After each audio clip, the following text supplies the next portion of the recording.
Well folks, it's time to talk about another Group 3 category race car in the world of GT7. Of course, this was a day one vehicle. I've already talked about the road-going version in its own review, the Genesis G70. This one though is the Group 3 machine, the top tier car out of the three. We still need to review the Group 4 version as well and give my thoughts on that, but for now we're looking at the top of the Genesis tree in this game. So we're going to talk about what you get. What do you get for the money? How much is it if you haven't already bought it? I feel like most players have probably either bought or won this car probably by now, but for those who maybe haven't, is it worth picking up?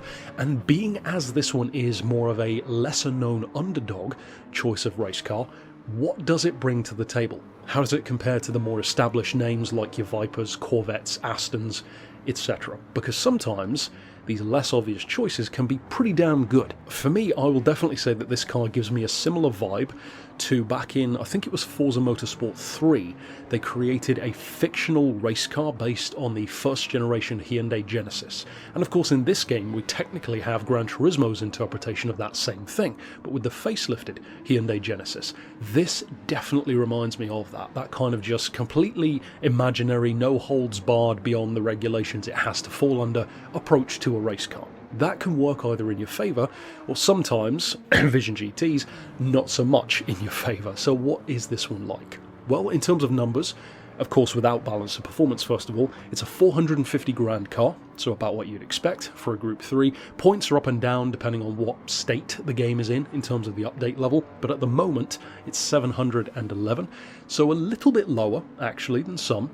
They typically tend to fall around more the 730 point level, or at least thereabouts. This one is a little bit lower. In terms of horsepower though, it's not lacking. It's got just under 550. 547 horsepower is pretty healthy, as is its weight. It's not overly heavy either at 1280 kilos. It's front engine, rear wheel drive, and turbo aspirated. Now of course balance of performance will always change any initial characteristics for better or worse in some cases, so take that with a pinch of salt, because for many players you probably won't end up using many of these cars in their standard form one way or another. You'll either tune it up or you'll have balance of performance. If you do choose to, for example, put the higher RPM turbo on it, they all seem to hover around the 780, 790-ish horsepower region. This one does as well. I think it's 788 if I recall correctly, so definitely healthy there. And I've definitely noticed that within Group 3, perhaps more so than any other category, there are almost two distinct types of race car, or at least two distinct approaches to the base of a Group 3 car. You've got some which I would at least think of as more of a traditional GT3 kind of shape.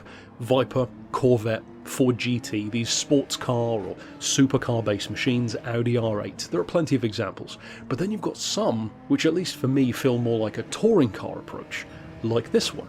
Like maybe a BMW M3 for example. They feel more like a DTM kind of shape car. And it's curious because it allows you to have these two distinctly different vibes within the same category, and yet somehow it does still feel pretty fair for the most part. This one definitely falls more into the touring car end, and for me, I actually quite like that.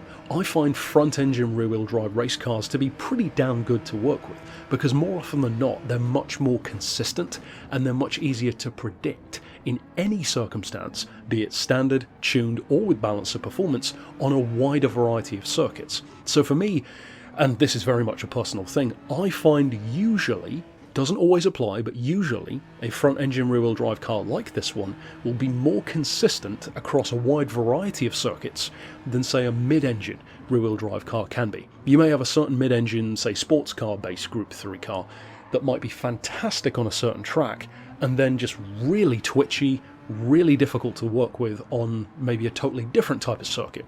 Let's say for example a circuit where the road is extremely undulating, like the Nürburgring. You may suddenly lose traction or just have really inconsistent kind of loose steering. That doesn't happen with a front engine rear wheel drive car, because if it's going to slip, it's going to slip. And you know when it's going to do it, you know how to counteract it, and you can work with it. To me this car definitely has that in its favour. Again, a very touring car kind of vibe, and it really does remind me of the kind of fun factor that stuff like the old CLK race car had, the Astra, the Calibra, even in this game, the Alpha 155. It doesn't have the four-wheel drive advantage, of course, that some of those had, but I do feel that, at least in my book, it kind of reminds me of that. It's a bit of a Memberberry throwback, at least in terms of its overall vibe.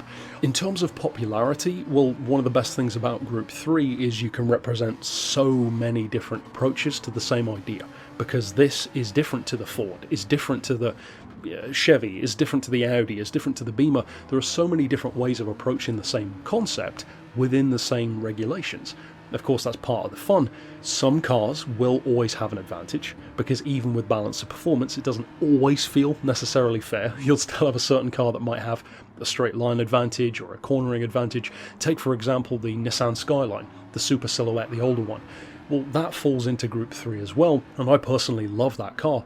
But it never really feels like it's, at least for me, on the same level. It feels a little bit too sluggish through the gears, a little bit too much turbo lag, so even with balance of performance, it doesn't really feel, to me at least, like it's quite quick enough on the straights.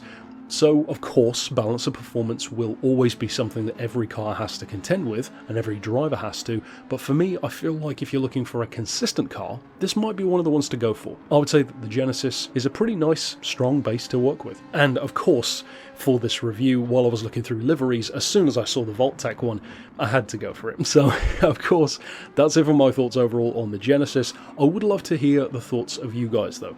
This is one of those cars which is, because it doesn't have a huge brand behind it compared to many other established names, easier to overlook, easier to just go with a safer or more obvious choice. So for those who maybe do love this car and really love to represent it, absolutely, tell me about it down below. Or inversely, if you think that this car is not as good of a choice, absolutely slap the reasons why down below as well. But of course, that's it for my thoughts on the Group 3 version of the Genesis G70. Like I said, we still need to talk about the Group 4 at some point, but until next time, I'll see you then, and for now, as always, thanks for watching.